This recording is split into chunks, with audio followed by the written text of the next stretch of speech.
I remember turning down my first job when my daughter was a teeny baby. Someone called and was like, "Are you going to go back to work?" And I was like, "No, I'm not. Like, I'm done."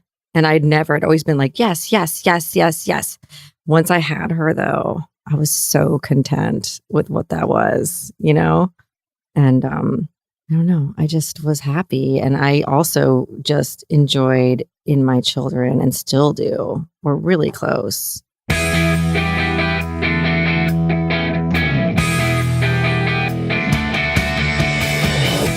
You're listening to the MILF Podcast. This is the show where we talk about motherhood and sexuality with amazing women with fascinating stories to share on the joys of being a MILF.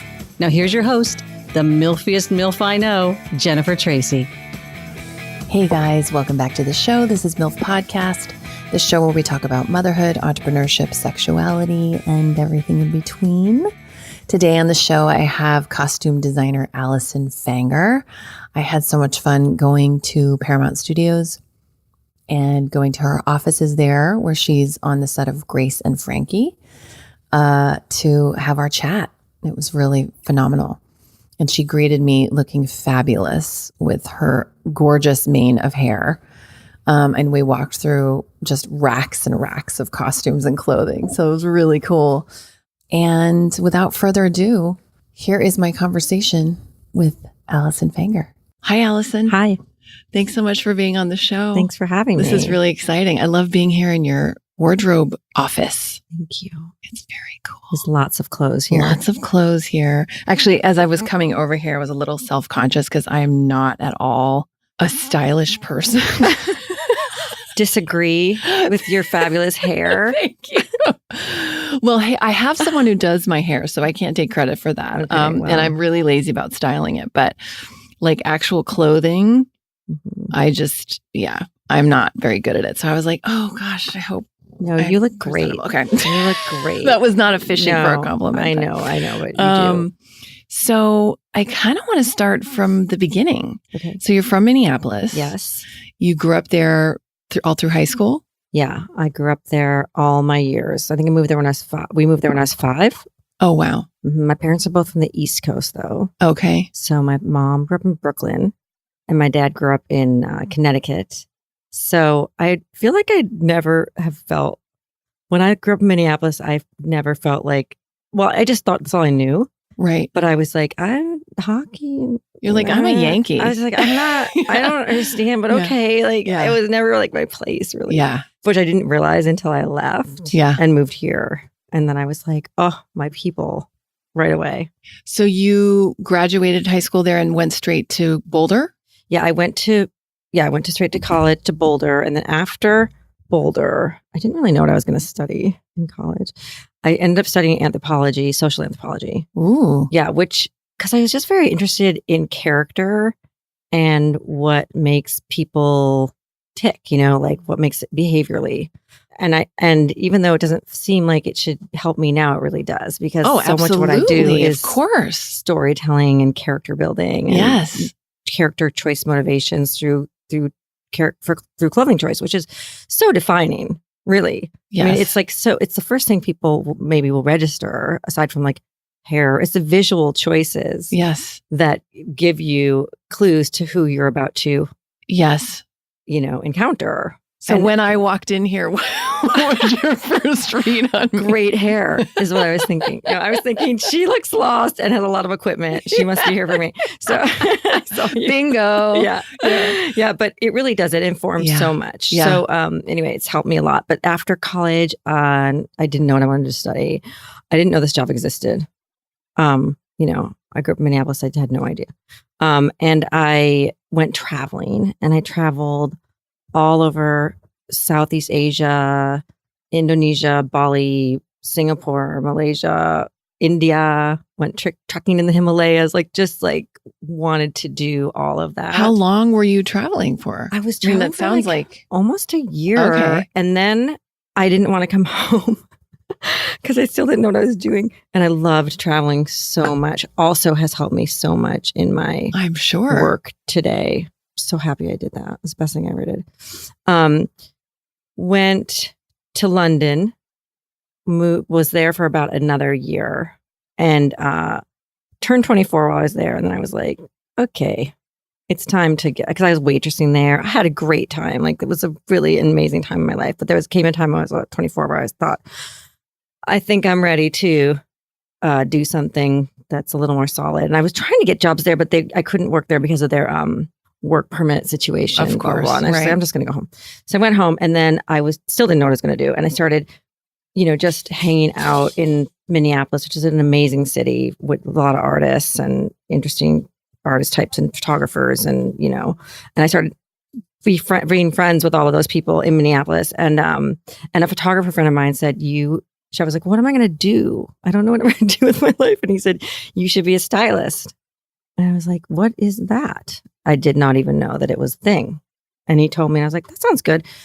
And then he hooked me up with one of his stylists who he hired to do his shoots. And I assisted her a couple of times, and I was like, oh yes, this is absolutely 100% what I should be doing. It clicked for you. Yeah. It was just easy. Yeah. So I did, worked there for a little while. I did some commercial work. There was a lot of commercial work in Minneapolis at the time, which I liked, but I got kind of tired of pretty fast because I am so character motivated. Yes. And there really wasn't, it was just for more like Sell the clothes. Yeah. Make it look like person next door, and I wanted to do more. So then a film came to Minneapolis at the time, and I worked on it as like a PA.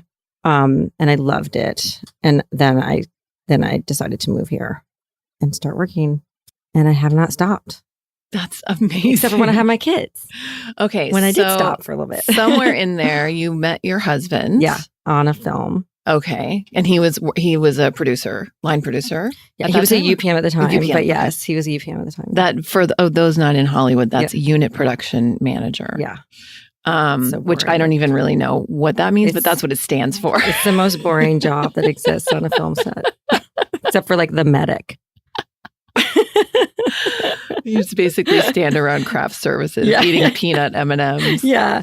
And like adding up numbers. Yes. That's what he does. Right. Make sure you don't go over budget. Right. That's his job. Oh, Terrible God. job. The stress of The that. worst. Because it's constantly going over budget. Yeah. And nobody likes you. Right. It's okay. So you guys met. Yeah. How old were you at the time? I was 30, and I was always very, this is just me, but I've always been very directed about my different times in life, which I already kind of said. Yeah. I was like, okay, I finished college. I have no commitments. I'm going to travel. This is my time to travel in my life. And I did it. I lived in another country. I trekked the Himalayas. I did all that. And then when I turned 24, I thought I need to get a real job. I need a real direction. That's when I came back home, found my direction. And then when I turned 30, I was like, it's time for me to meet a man to get married to, because I want to have children in my life. Yeah. This is important to me. Literally never thought about it before. It never even came in my head. And then all of a sudden I turned 30, and I was like, okay, 30, let's count. Let's do the timeline here. Like I think it's time for me to start that part of my life. And then then he just was there, and we're still married. That is so awesome. I know. You have really such good. clarity. I mean, I envy that. I admire it, and I envy that. Like to have that kind of clarity, and then power of manifestation of just like, and now this, I think that's great. It is. It's like, thought directed, I think. Yeah. For everyone. Yeah. Just like wanting it, and then every little choice you make after you make that decision points you down the path, Yes. It's like those little teeny choices that like take you this way or this way. It's right? so true. So as long as you keep your focus on what your end goal is of that time frame. Yeah. And don't get distracted. I think that's the main thing too, of like either we don't think we deserve that thing that we want to manifest, or we don't think that it can really happen for us. So we, I say we, I'm talking about myself. Everybody. But yeah, I mean, you can derail yourself so easily. So I think that's amazing. So you get married. Yeah. And when do you have your first child? Like soon, because I was on a timeline. You were like, we gotta go. Clock's ticking. I was like 32. Should be my first. It's funny because I'm not like that. I'm a very like in the moment, day to day person. I really am. But when it comes to the big things, like I am very directed about it. It's interesting. Why do you think that is? Do you think that's something with your parents, your upbringing? I don't Or it's just know. you've always been like that? Yeah. Yeah. I just have. So we got pregnant like a year after we were married. So it was pretty fast. Well, here's what happened. So I'd been working all the time. And then Were you doing TV, films, everything? I was doing features then. Okay. Which was so fun because I like traveling, obviously. Right. And, I used to go, I didn't have kids or anything. I would go to town on films and I love that. I like experiencing different places. Yeah. Even if it's like Aiken, South Carolina. Right.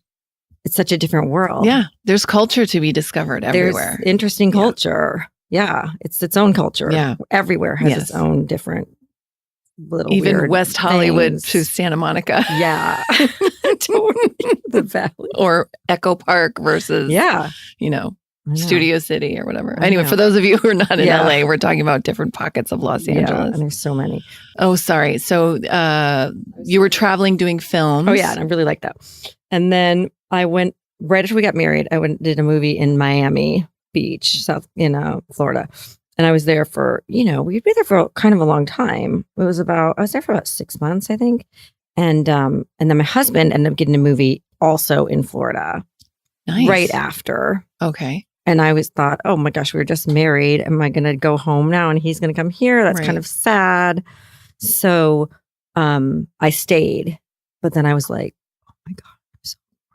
Because I was like the wife, I was like Right. I was so used to working. Right. And then I didn't really have anything to, and not only that, if I was here, I would have been fine because I would have had my community, but I was like, just, you know what I mean? I was like taken Yes. out of my community and all the people I was with left because they came back here. And so it was a very odd time. But then I thought, well, I mean, I'm married now and like, this is my life. And, if I'm going to be the wife, I better have a baby Yeah. or have something to do Yes. because I can't work out anymore. Yeah.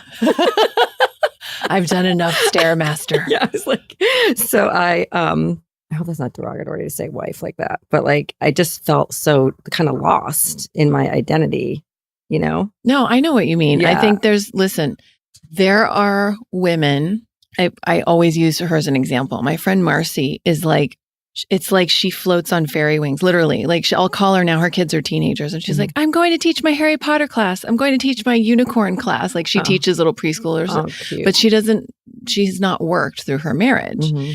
And she's just one of those moms who she delighted when the kids were really little and she was home with them all day. And Mhm. I would call her and I was like, I'm in agony. Like he's 9 months old and I can't do this for another day. She's like, forget about sleep. Just fall into the tiny arms of love. And like, it's so beautiful. And I had to release the fact that I am not like that. Yeah.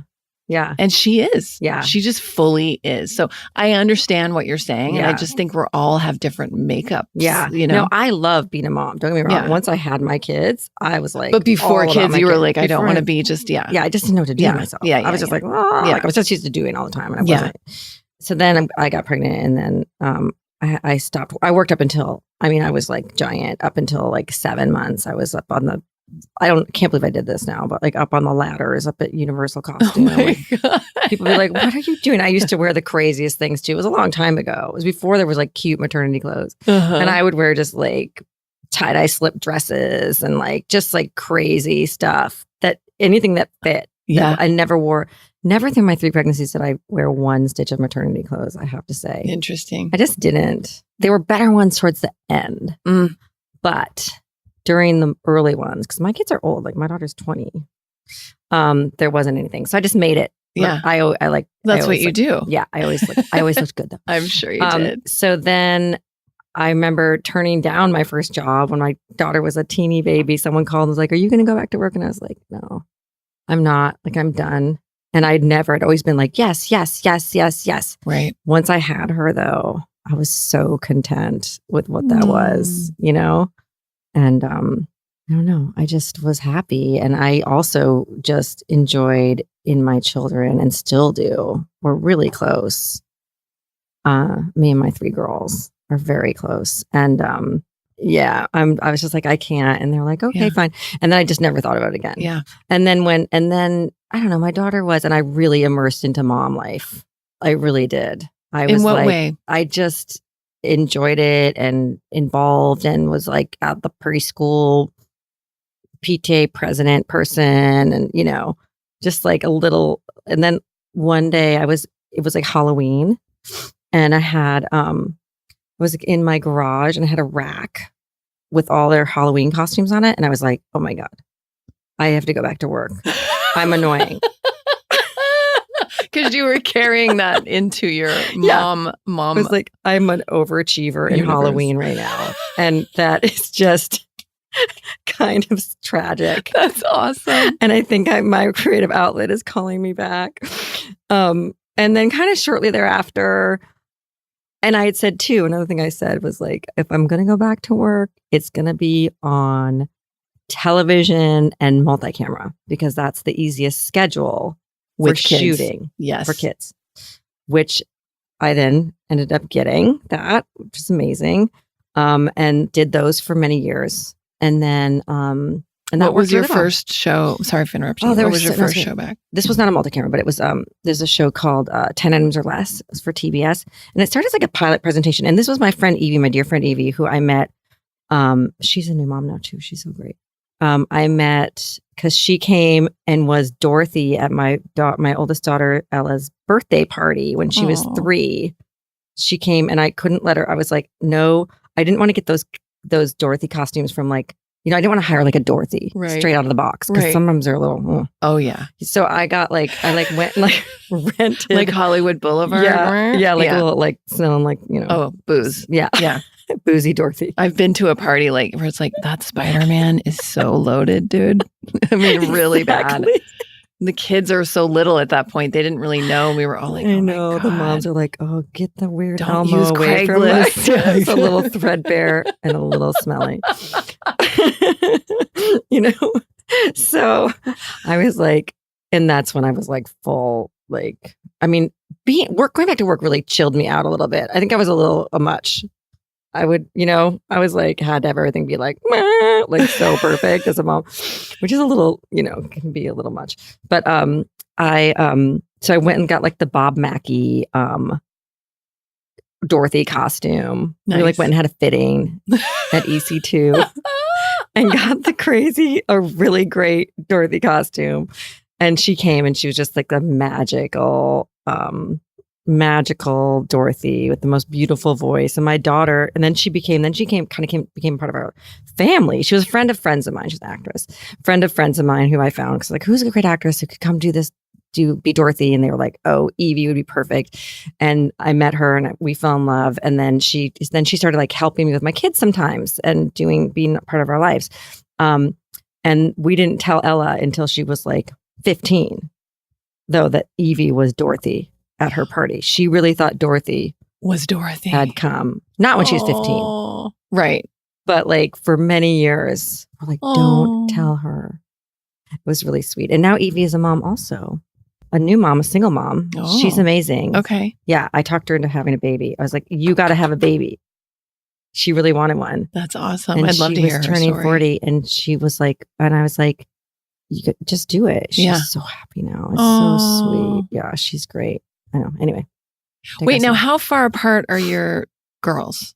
Like 2.5 years. So Ella is 20, Tallulah is 18, and Maxine is 15. The most amazing names. Thank you. I mean, like storybook. That's incredible. Thank you. So yeah, you were in it. So you're saying when your oldest daughter was 7 is when you went back to work? Yeah. Okay, so you still had 2 little ones. Yeah, Maxine was little. And she's the toughest now too, I have to say. She is like, I remember we'd be at my house, like I'd be like dyeing stuff on the deck late, and she would be like toddling out, like, Mom, and I was like, go to sleep, Maxine, and she was like, like, she became like but she's pretty resilient. They're all really different, my girls. Tallulah had this is kind of a good mom story. Tallulah had a crazy birth story. Oh, what happened? A really crazy birth story. So all my girls were so different. So Ella had a story where, I mean, her birth was like textbooked. The pregnancy was textbook. The birth was textbook. We went to the hospital. I was 6 centimeters dilated. I went a little longer, got an epidural, pushed her out in 20 minutes, everything was like perfect. Mm-hmm. Tallulah was came.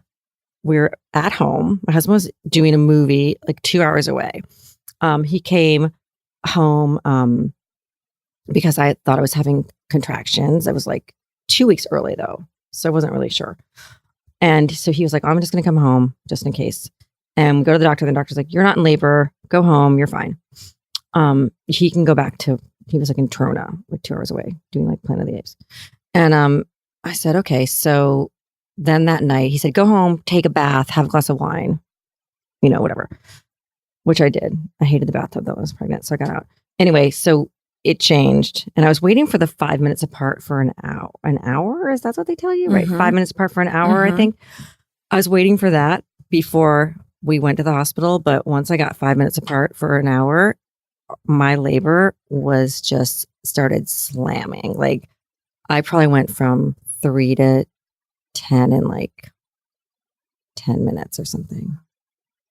So we ended up outside 2 a.m. at my house in the driveway. And I literally caught my baby in my own sweatpants by myself. Wow. Yeah. Like it was crazy. Wow. It was so crazy because we were going to name her Clara. That's why I thought we were going to name her Clara. And then I was like, oh, Clara doesn't get born in the driveway. She needs a different name. So, but that was like a really amazing moment, an amazing story. And she, and then, so then my third one, we were going to go back to the hospital. And I was like, you know what? I don't want to do that. I want to have I want to be at home because now I know I can be at home.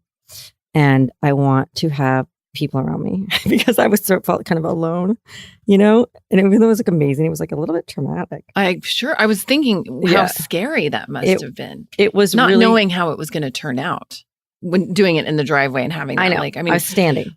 Everyone was really scared. Well, everyone was really scared when I was laboring right before I had her. And then, or maybe once I had her, I was fine.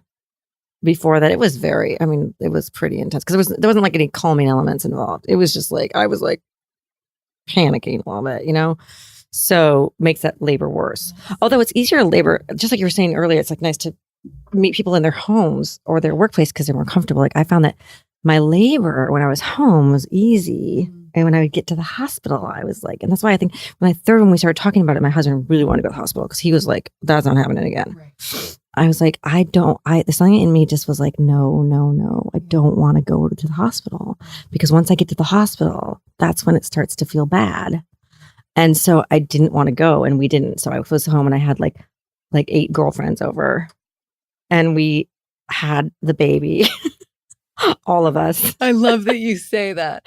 We had the baby. We were all together. It just felt I needed to kind of come full circle from that feeling of like not being heard and of like feeling kind of alone. Yeah. Yes. Because even though my husband was there and it's not his fault, like I'm telling you, I don't think it's fault. I think birthing is women's business. It's not his fault. He's lovely and loving and would do anything he could. Just didn't know what to do. Yeah. It's like intuitively, it's just not. Oh, I remember my husband, my ex-husband at the time, stood there. They gave him a huge cup of crushed ice with a spoon. Yeah. And he was trying to feed it to me. And I said, I don't want that. Yeah. And he just stood there silently eating the ice with the spoon, watching the birth happen. And it wasn't because he wasn't, sweet or caring. Same. And he was very loving and like wanted to be there for me, but literally just didn't know what to do except stand there and eat the ice. They don't know what to do. It's women's business. Yeah. It's nothing wrong with it. Yeah. And you need that feminine strength and power around you. Yeah. I liked it. I like a doula and a midwife and like my friends.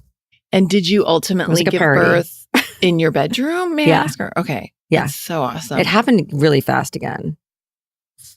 I mean, I had your body knew what to do by that point. Your body was like, oh, this. We're doing this again. Yeah. I never thought I would have 3, but I love having 3. You know, what's interesting. I always thought I would have 3. Really? I always wanted 3.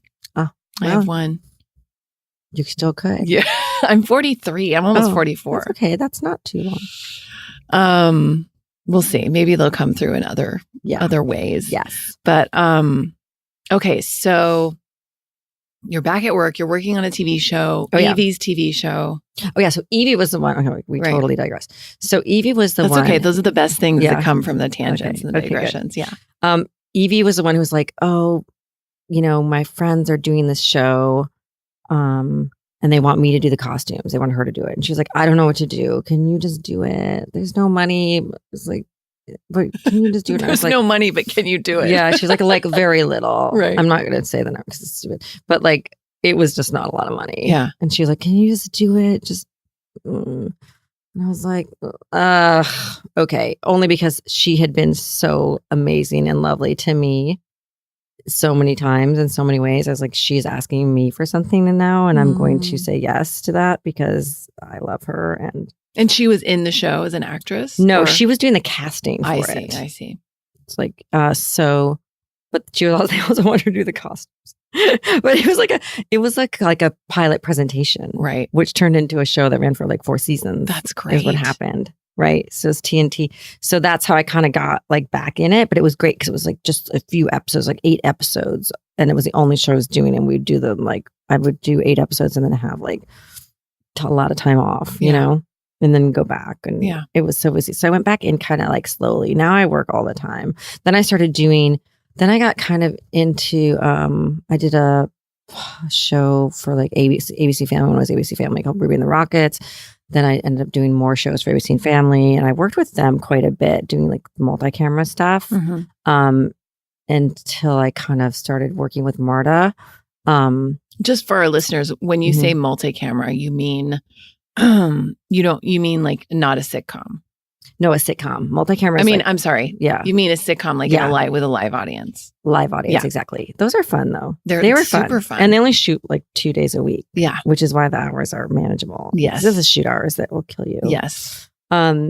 So then I did a short thing with Marta, and that was a very, very good working relationship. Marta Kaufman, who is a producer who did Friends. Yes.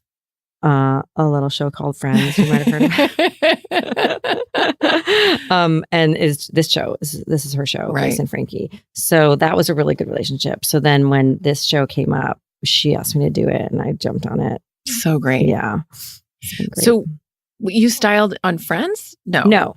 You styled. No, she did Friends. She did Friends and you styled for her on another show. Yeah. It was a thing called, it's called the 5 films or something. It was just like 5 women directors doing 5 films. Oh, cool. And then they did 5 more. I think I did the first one, the second one, but it was just like it was a small thing, but it was just like, it was good to do that because we realized how well we work together. Yeah. We have a great shorthand, and that's what's made this show, I think, so successful for me, for look wise and everything, is just my relationship with her is so tight, and we have a really nice understanding of character together. Like I know what because we're very close friends too.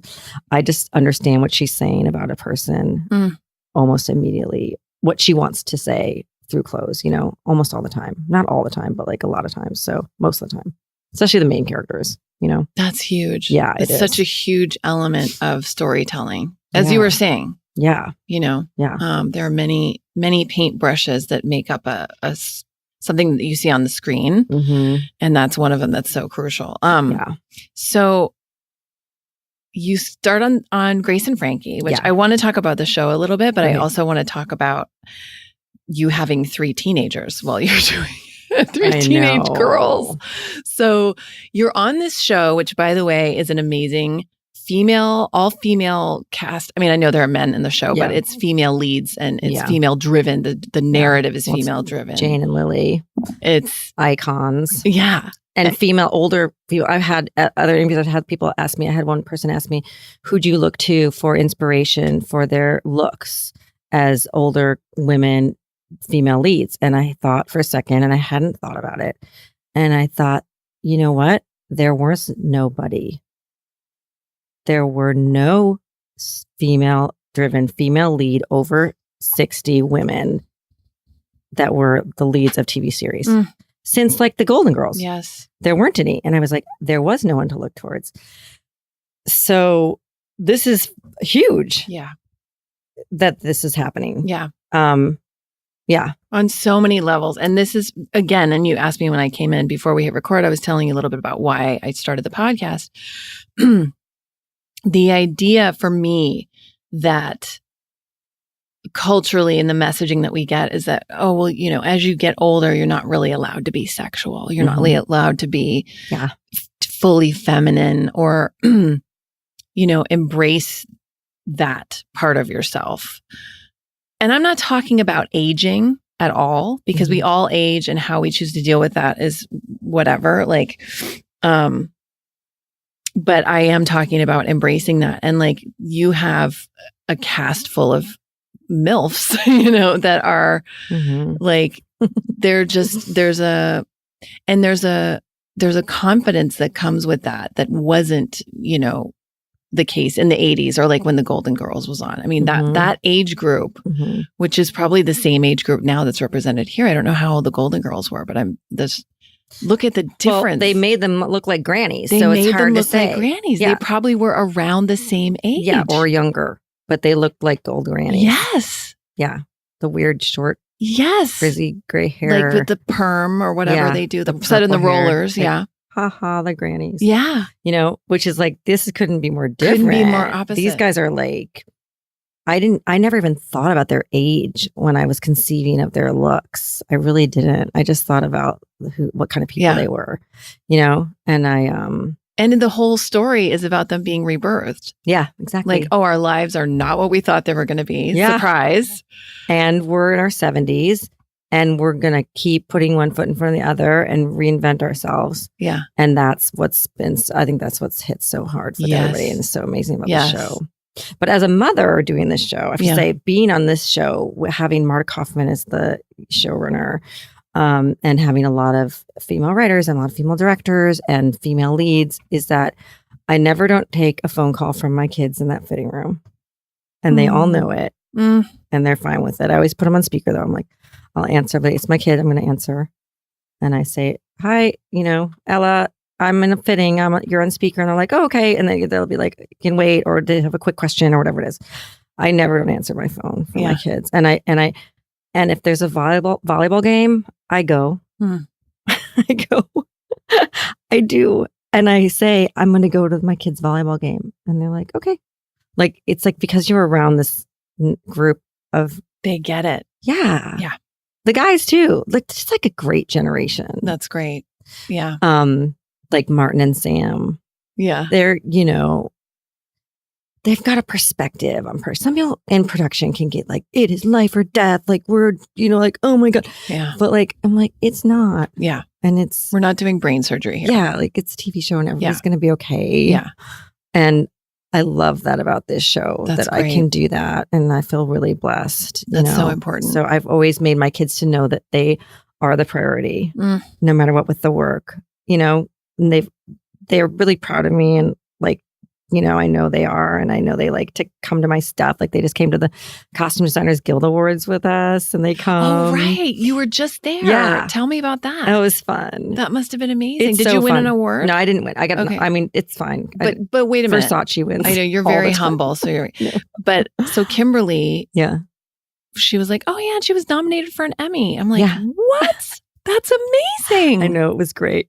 Here's another one of my manifestation things, I'll tell you. Because I was, at first, Netflix wasn't sure they wanted to hire me because I had done multi-cameras and I'd made a life choice as a woman with a family to, you know, do a schedule that was more, it didn't have to do with my talent, right? I just picked smaller, I picked to do smaller projects no matter what they were, because I was still career building too, by the way.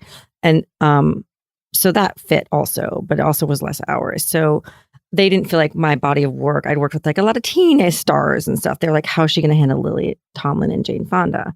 And Marta was like, she's going to be fine with Lily Tomlin and Jane Fonda. She knew me. I just worked with a bunch of big people, you know, Melissa Leo and Laura Dern. And I'd just done that whole other thing with her. And like, it's not a problem. I can hold my own, you know? Yeah. But they didn't know me and they were worried and wanted a feature person, and, you know, and I was just like, not only am I going to get this job, but I'm going to get an Emmy nomination for this job. I said that You did? in the room to Marta. I did. And You are when magic. it happened, I was like, oh my God. Now I should have said I'm going to win an Emmy because I haven't done Next time. next time. Next time. I know. No, I have 3 That's Emmy nominations. Incredible. 3 Emmy nominations and 3 Costume Designers Guild nominations. Yeah, it's been amazing. For what? For Frank? For this Grace- show. For this show. This show, yeah.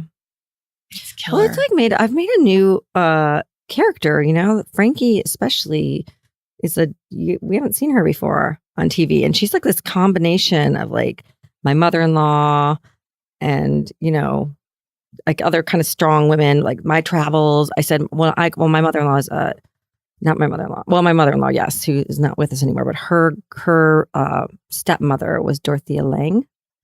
Who is that? The photographer, Dorothea Lange. She took those Depression era photographers. Oh, yes. Of course. They did a movie about her, right? Yeah.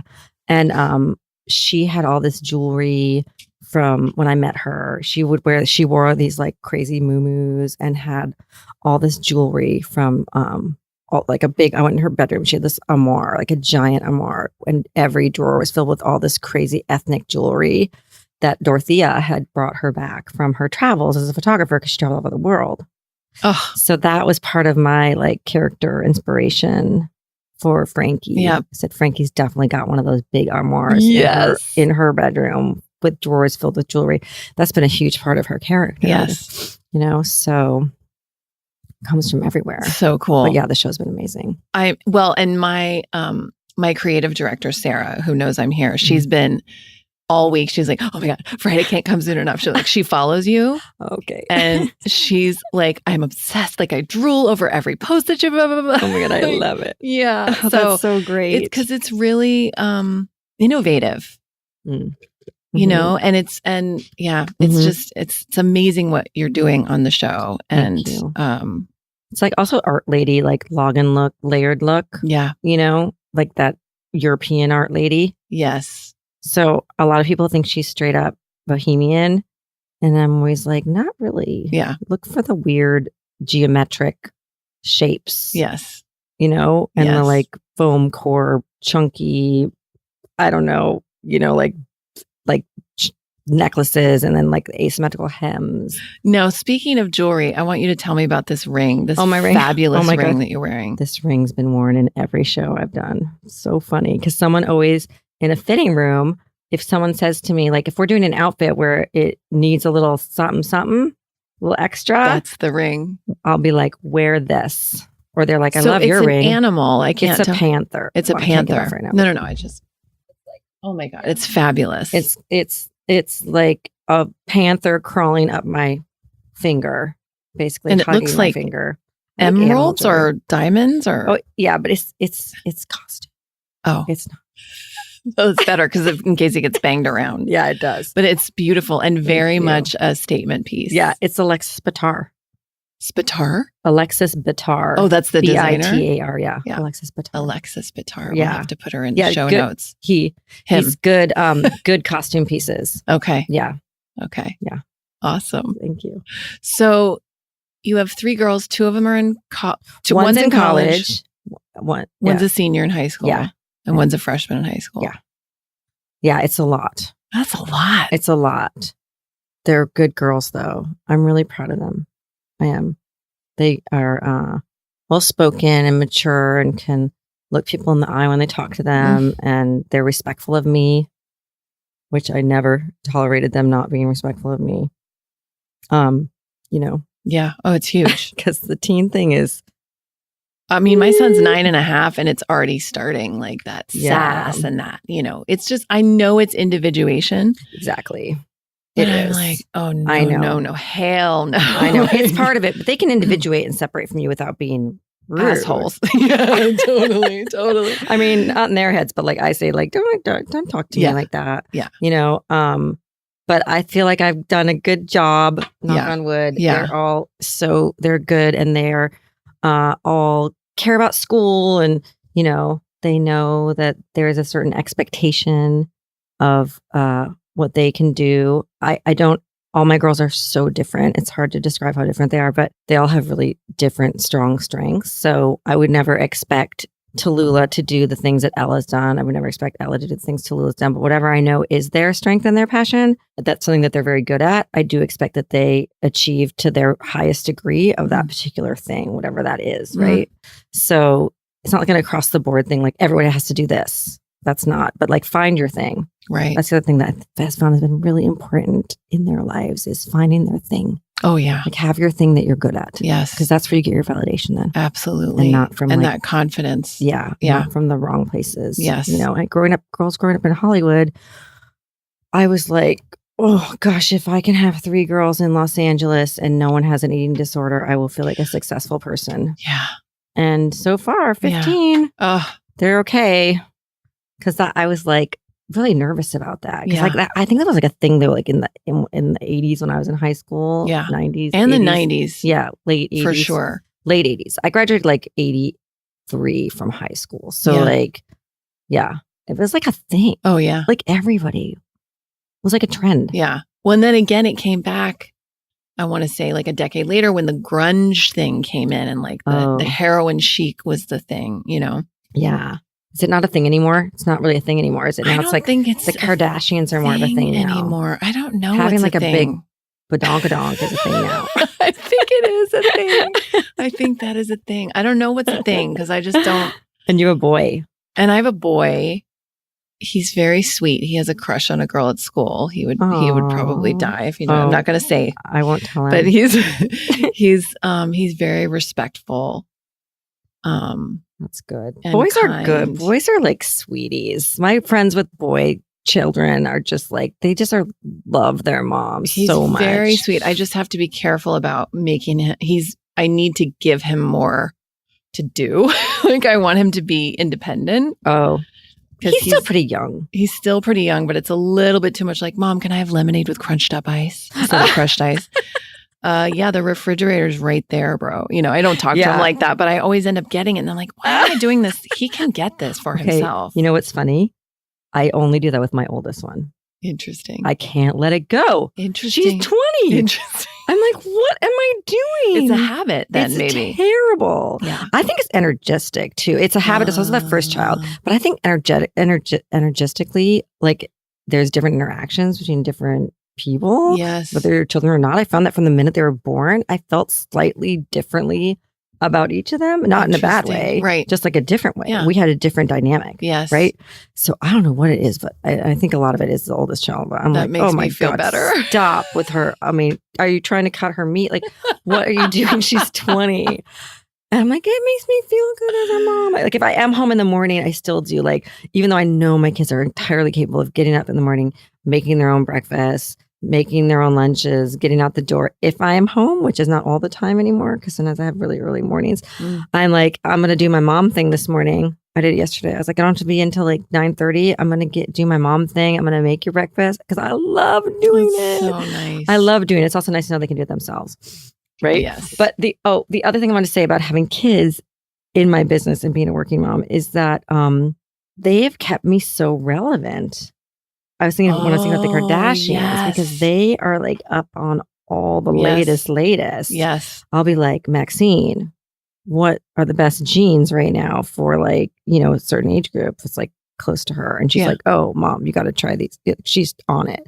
She's like the mini me, that one, my youngest. She's like on all the whatever is any trend that's up and coming, anything that's like, you know, about to happen. Mm-hmm. She's like on the cusp of it. And she like fills me in if I'm not, you know, tuned into that, as young as that is. And they've done that for me all along. When I was on the ABC family shows, they were like really, they were like 11 and 12. So then that was their thing, right? So then I had a good sensibility for what those kids wanted to watch, you know? Yes. It's interesting. Yes. Like I felt that it's done nothing but add to my knowledge. Yes. You know, made me better. It keeps you younger. Yeah. In that way. And like you said, relevant. I get that. I totally get that. Yeah. I mean, my son knows stuff. I have no idea what he's talking about. Yeah. He'll educate me. It's awesome. It's great. It's awesome. Helpful. Yeah. It's really helpful, especially when I'm older and he's going to be making decisions for me. It's good to know he knows what's up. Oh, no, don't say that. Oh my gosh. We're decades and decades away. Yeah. So, and what do your girls think about the show? Do they watch the show? Yeah, they love the show. Yeah. They love the show. Yeah, people love the show. Yeah. Just when I was like, it's just so funny to me how many people it's reached. I was like, took my daughter, we were looking at colleges. So we were in Madison, Wisconsin, and we went for breakfast in Madison, Wisconsin. The morning we were leaving, and it was like this long line, and there's this young college age girl and this guy behind us talking, and she was just like, they're just on TV, and she was like, I'm just finished catching up on Grace and Frankie, and he was just like, what? She's like, it's the best show. It's about those old ladies. She's like, it's the best show. It's so funny. And he was just like, what? Like, he didn't know what I was like, okay, it's so random. Yeah. In the middle of nowhere. And she's in college. And I get a lot of my followers are like young girls. Yes. That, Yeah. They want to dress like Frankie. Yeah. Or like Grace. Yes. I've had people like, 28-year-olds. That's like, powerful. I want to dress like Grace. Where can I get the Grace clothes? And now June, Diane Raphael, if you watch the show, she's gotten real powerful in her look. Oh, the red suit is everything. Yeah. That's incredible. We've been doing a lot with red and with suits and with power and with fierceness and with like just being a badass boss, She just is such a boss. I love it. I know. Because suits are, having such a moment right now. Yeah. In fashion. Yeah. So it's been really fun. We've had so much fun. And there's like interest in us doing, a project together, maybe like, trying to incorporate looks from the show. Oh, cool. Potentially. Yeah. That's it's fun. like in embryo state. I don't know if you can say it really, but I'll ask. Yeah. But yeah, that would be amazing. That'd be awesome. Yeah. So I'll let you know. Okay, cool. But, cause it would be good. Yeah. I think she's in South by Southwest. I think she might be talking about it too. But yeah, we're trying to make that happen. Because awesome. I get asked so many times. I'm sure. So much, but it's very complicated to get that off the ground because of so many things. There's all these different people own the what it is. You know what I mean? Right. And so there's like a dynamic. It's not just like I'm gonna make this cool clothing line. Like it's like everybody owns a little bit of it, Right. So it's just more complicated. Right. It's just not that easy. Legal. People are like, I'll buy your stuff in a second. And I'm like, I would love to give it to you to buy. Yeah. But you have that manifestation power. So you're just going to do. Thank you for reminding me to put that in there. Yeah. So you just need, I never do this. I never tell people what they need, but I'm doing it. I don't know why. That person who has that business and legal knowledge, right? Mm-hmm. To come in and be like, here. Yeah. Right? I have that person. I do. I have a woman who's like a branding agent who's branding agent. She's done other lines with people. And so she's on it. So we'll see. That's exciting. Yeah. But we've been talking about it for many years. Yeah. At first it was like, Jane and Lily. Now it's going to go into June. Sure. Which might be easier in a way. Right. So we're working on it though. I know you're right. I'm going to just do that. I'm going to put that goal into the future. You will. It will be. There's no question in my mind now. A signpost at the end of the path. Yes. It says this is happening. This is happening. Yeah. Because Allyson said so. Yeah. And so you are almost at the end of this season? No. Shooting? No, you just started. No, we just started. Okay. We're shooting till the middle of June. Okay. Calendar and all. That times out great. Because then will you be off for the summer with your kids? Maybe. That used to be great. I have done that. One summer we went, this was an amazing thing we did. One summer, it was when I was on like Melissa and Joey, ABC Family Show. And Melissa and Joey both had families and they like to have the summers off. So that was always good. That was another good thing. They wanted to be with their families too. So we would have summers off. And one summer my husband was doing a movie in Budapest. And I took the girls for the summer and they were like, Ella was, I know Tallulah, my middle one, was going into 7th grade. So Ella was probably 9th grade and Maxine was like 5th grade. Really good ages for traveling. Perfect. We went to, and I like to travel. Yes. So we went to, we were based in Budapest. My husband was like, do what you want during the week, but be here on the weekends with me. I was like, okay, great. And we went to a different country every week. We went to France and we went to Italy and we went to Germany, went to like Munich and Berlin. We took the trains everywhere. Just you and your 3 daughters? Yeah.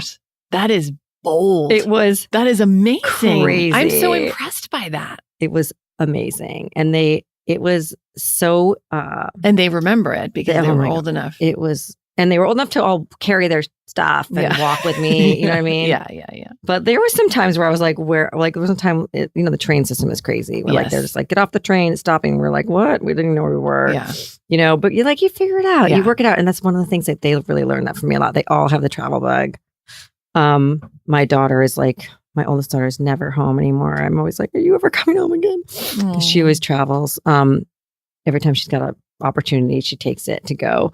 But they learned so much that, and whenever they write in anything about, a lot of college applications and stuff will ask, or school applications or papers will ask, what's something that you remember a lot? What changed your life? Like what was important, what was integral? They always bring up that summer. Because it was just amazing to go to all those places and to kind of get through all the obstacles of traveling and train travel and just like pushing through and not being like deterred and not getting tired and getting out there and just being hot and sweating and walking around and figuring it out and not knowing the language and not knowing the food and figuring out the best places. And you know what I mean? There's a lot of work that goes into it. Yeah. But it's so fun. So good. And it gives you, it sounds like it gave them as well at such a, crucial age, that knowledge of self-sufficiency that you can really only get from that kind of experience where you just put you're like total fish out of water. Yeah.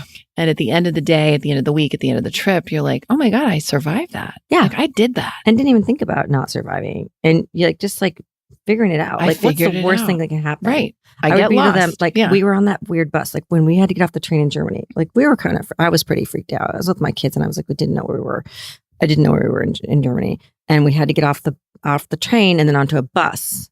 And the bus was like masses of people trying to get on this one bus. And it was like a little scary. It was a little bit of a crusher. Yeah. We had our bags and it was kind of crazy. Yeah. And I just was like on the bus with the girls and I was like, okay, this is what I always think when I'm a little bit like, maybe I'm in over my head here a little bit. I'll be like, what's the very worst outcome? What's the worst thing that can happen right now? I'm like, the worst thing that can happen is we end up somewhere that is unfamiliar and we'll find a car to rent or something and we'll figure it that we'll get to where we need to be. Yeah. Like what's the worst thing that can happen? Yeah. And that kind of like brings me back in. Yes. Like we're going to be okay. Yeah. It's kind of a kooky, funny thing. I just try to make it like funny when crazy stuff happens. Yeah. Like another funny thing that happened that trip was we took an overnight train into Munich and I wanted to rent a car and drive up to I wanted to take them to see Auschwitz. Oh yeah. And I wanted to take them to see the Sleeping Beauty castle. Because I was like, I don't want to just bum them out with Auschwitz. I want them to see it, but I want them to also see something magical. Yes. So that was the plan. We're going to rent a car. It's the only way to do it. We had like a day. We're going to rent a car. We're going to go to both these places.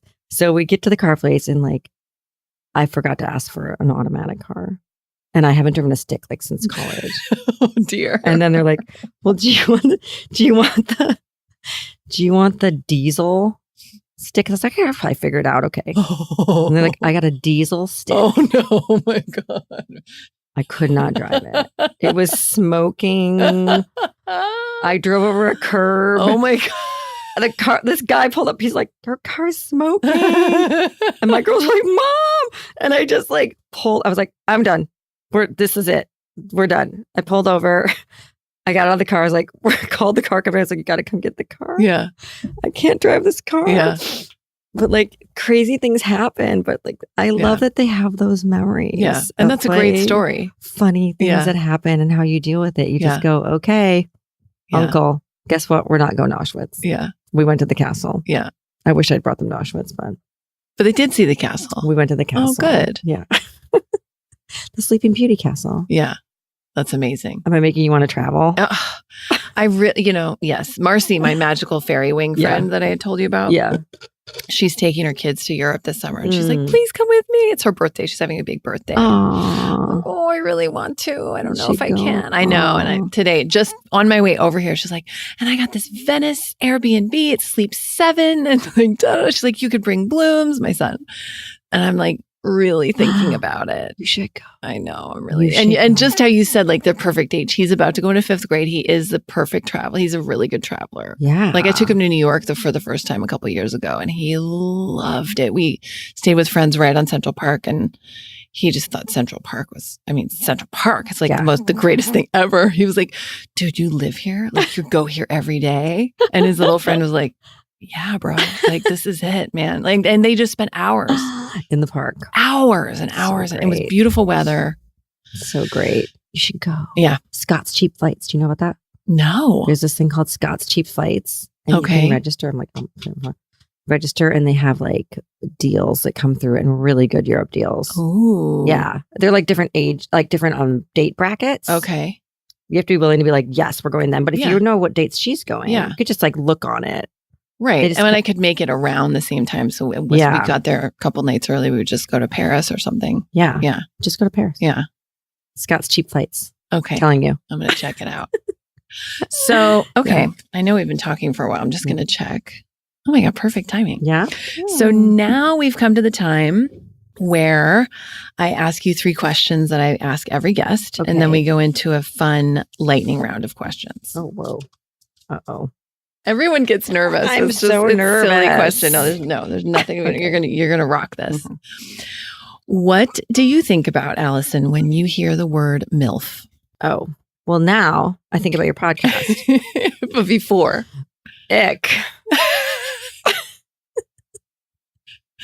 It just feels such a strange thing to say. I remember when I first heard it being like, what is that? yeah, And then I looked it up and I was like, oh, it's so like derogatory and just such a strange thing to categorize like sexuality and motherhood as though they don't belong together. yes, Right.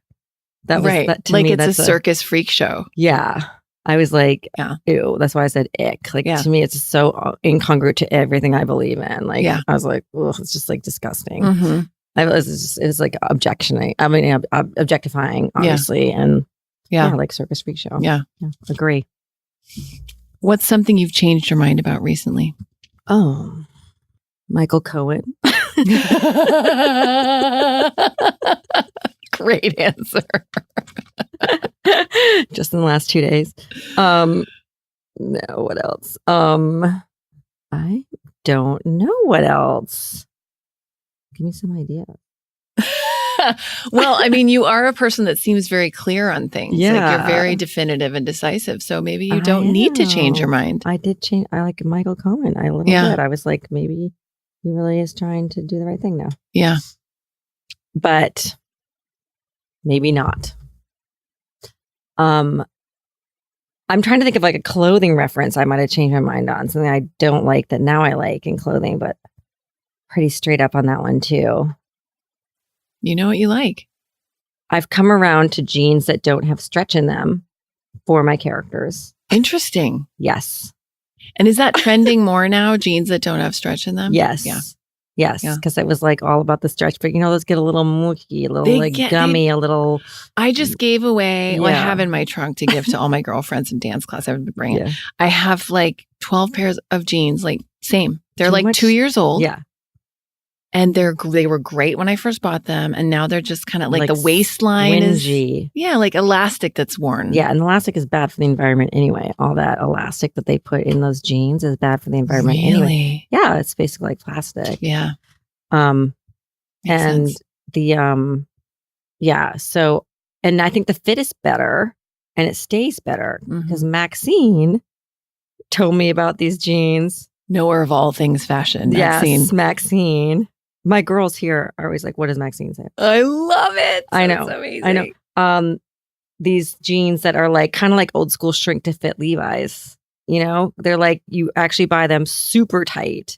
Everybody's just kind of used to having things be like a little loose, like including me, honestly. Yeah. Like I like my clothes to be a little, but you wear them super tight, super tight. And then they you can literally like get in the bathtub with them so that they get all wet and they like mold to your body. Really? Yeah. Interesting. Yeah. I know. I love it. Yeah. I know. They're cool. I never would have known about that had I not had See? this conversation. I did with have a thing to say. I came around. you.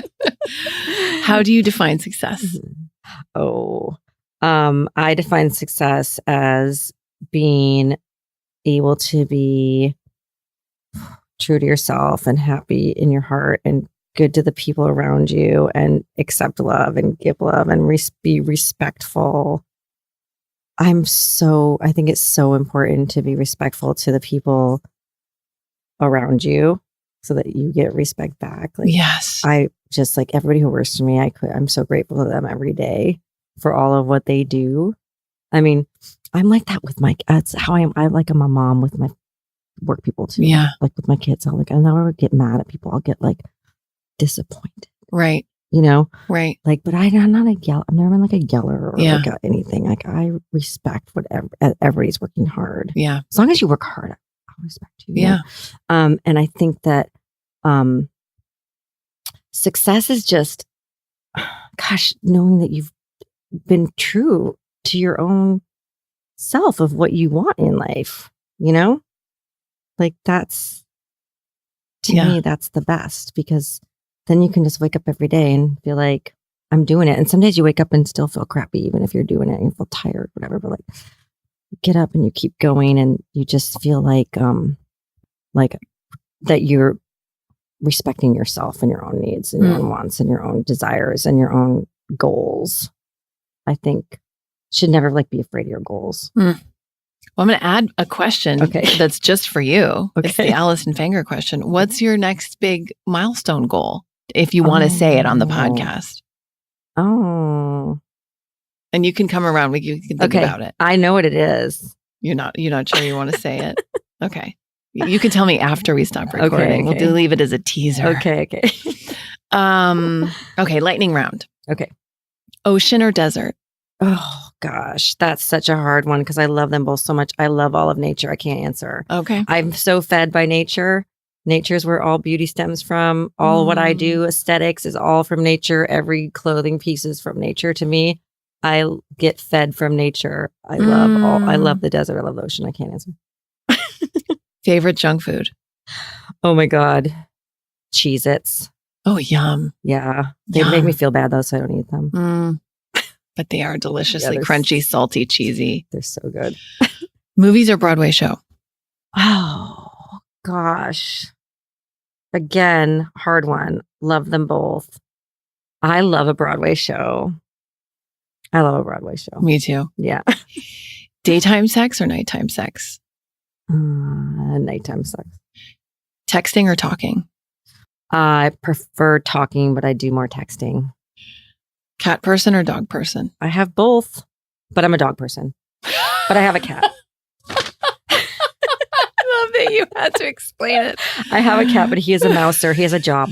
Oh, great. He's a cat with a job. That's great. We've come around to him too. Have you ever worn a unitard? No. Shower or bathtub? Shower. Ice cream or chocolate? Chocolate. On a scale of 1 to 10, how good are you at ping pong? Oh, I'm so good at ping pong. Are you? Yeah. Well, I wouldn't say I'm a 10, but I'm like at 7.5. Okay. Yeah, I'm good. Nice. I'm better at foosball. I've got a secret foosball skill. Really? Yeah, like it's intense. It's from Minneapolis. It's like winters. And having a foosball table in my basement. That's awesome. I'm weirdly good at foosball. Do you have one in your house? No, we used to. We just don't have a good spot for it. Yeah. It takes up a lot of space. Yeah. Yeah. We don't have a basement. Right. We're in LA. California. Yeah. What is your biggest pet peeve? I don't like when like a certain design element is all of a sudden everywhere. It really bothers me when like when the whole cold shoulder thing was happening. You know what I mean? The cutout shoulders. And I'm like trying to do my show and everything's coming in here with these weird cutout shoulders. I'm like, no on the cutout shoulders. Yeah. And like, then all of a sudden there'll be like long sleeve, crazy sleeve party happening. Yeah. I know this is related to my work, but it is a pet peeve. I don't like when I like originality and I want things to look real and different. I don't want everybody to be wearing a stupid trend. Yeah. I find that frustrating. I find that there's more of that happening in Los Angeles, just because it's Los Angeles. Right. Like when I go to like New York, I see so many different people walking around in so many different good styles, and they're not the same style. Right. They're all their own unique style, and they're all like so good. Yeah. I like a uniqueness. I don't like when things become the same. Yeah. Vanilla. Yeah. Totally. Yeah. If you could push a button and it would create 10 years of world peace, but it would also place a 100-year ban on all beauty products, would you push it? Yes. Superpower choice: invisibility, ability to fly, or super strength? Oh, I would love to fly. That's fun. Would you rather have a penis where your tailbone is, or a third eye? Oh my God. Neither. Would you have to see the third eye? Does it just be there like in yoga when they say like it's your third eye? No, it's an actual literal third eye. Yeah. I can't. Allison's whole opinion of me just changed. It just all changed. Her whole face. She was just like, wait, what the fuck is this podcast? What am I doing? Oh my God, I can't believe I'm here. Get this woman out of my office. Not at all. It's funny. You just asked that question to see the reaction. Well, do people answer that question? Yeah, my friend Kathleen. All different. I mean, all different. Are people more for the penis or the eye? Penis. Penis. I mean, I think if I had to answer, it probably would be penis. Yeah. But like, just because like that's not cute. Right. She pointed to her third eye. Unless it has you know, like your third eye, like in yoga, unless it has a thing where it like centers you. Right. Or has like a thing about it more than just the visual eye. It can. You know what I mean? They can. Then we're inventing this. It can be whatever. Know. Yeah. Yeah. You don't have to choose either. Okay. Thank you. Okay. What was the name of your first pet? Taffy. What was the name of the street you grew up on? West Coventry Road. Oh. Taffy Coventry. Taffy Coventry. Taffy Coventry. That's a good one. Yeah. There was another combo of that. Have you heard that? Yeah, but I can't remember what it is. I Do you know can't what either. It is? Yeah. But it was really funny. Yeah. I think it's like the street, your middle name and something. I don't know. I should look it up. I remember it being pretty good. But Taffy Coventry is pretty good. Taffy Coventry is great. Where do you think she's from? Taffy Coventry? That porn star. Oh, God. Britain. Yes. Yes, she's English. She's British. Yeah. Is she maybe a little cockney? Yeah. A little bit. Yeah. Taffy, come here, love. I'm going to show you around town. Definitely. I love it. Oh my God, Allison's such a treasure. I hope I didn't completely lose you with the weird, creepy. Not at all. Would you rather? So fun. I'm so glad I got to meet you. Same. Me too. Thanks so much for listening, guys. I really hope you enjoyed my conversation with Allyson. Tune in next week when I bring Rachel Rogers onto the show. She is a lawyer turned business coach, entrepreneur coach, and she has her own company called Hello 7, where she helps coach women, female entrepreneurs, to break through from their 6-figure incomes to 7-figure incomes. She is also awesome. And she's beautiful and funny and real. And we had an incredible conversation. She's also the mother of 3 kids and 1 stepchild. And just, wow, what a baller MILF. Really, truly, I had such a great conversation with her. So I hope you'll tune in for that. And remember to please subscribe to us on iTunes. Please leave a review and also check out the website, milfpodcast.com. You can see the show notes there. You can see transcriptions of the show. You can see all the other little goodies we have. Like I write a blog every week. I don't know if anyone reads it, but I write a blog every week. I have a few little giveaway things on there you can grab. And that's it. I just love you guys. Thanks so much for listening.